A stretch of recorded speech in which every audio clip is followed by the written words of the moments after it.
The month of May saw a full-on rebound from all this craziness that's gone on. So about year to date, we were about flat.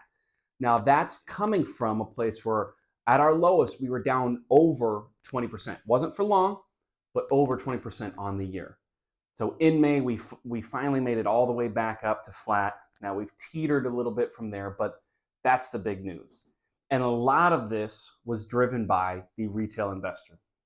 So the retail investor is you and me, as opposed to the institutional investor, which is our big companies that are purchasing different stocks for their own purposes. So, or for big pension funds, hedge funds, those sorts of things. So the retail investor really came in, bought this dip up, didn't buy too much of this tariff story, and really has seen us come back. That's the big news for this month.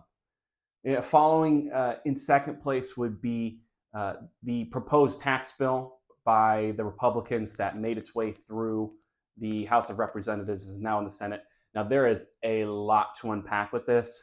I'm not going to go into too many details outside of it's interesting to walk through and just see some of the things that broke down from this. So this bill seems kind of antithetical to the whole Doge movement that Trump had earlier this year, and then has more or less broken down now that Musk has moved on from his time, where they were going about cost cutting. But this new tax bill increases our deficit by a tremendous amount, trillions and trillions of dollars, and it does not seem to put us in a strong fiscal standpoint. We're already flashing some warning signs as far as our debt to GDP ratio, but this seems to add on to it. So there's a tremendous amount of question marks. Obviously, still has to go through the Senate, still has to go through approvals, but that was caused a large spike in the short-term interest rates that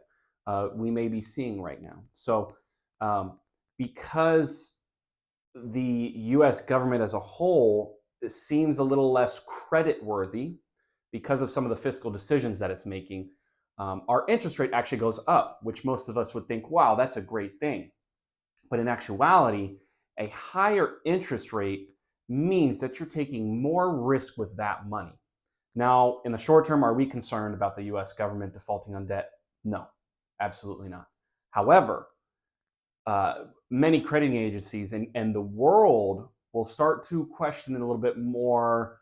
I think we're far away from the dollar being the standard, but it's caused that conversation, which spikes that interest rate. So great for us money market holders, great for short-term treasuries in the short term, but not great for overall outlook, because we want the dollar to be a secure asset. We want to continue to be the world standard. To being the world standard has been a tremendous benefit to the US as a whole.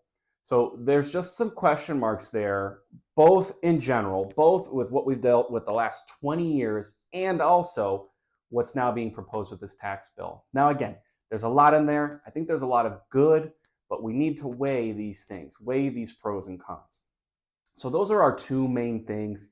And as we go forward in the rest of this year, it's going to be a lot of sitting and waiting for those things to come to fruition, and seeing if the Fed cuts interest rates, seeing what actually comes out of this tax bill, seeing what our government does from here on.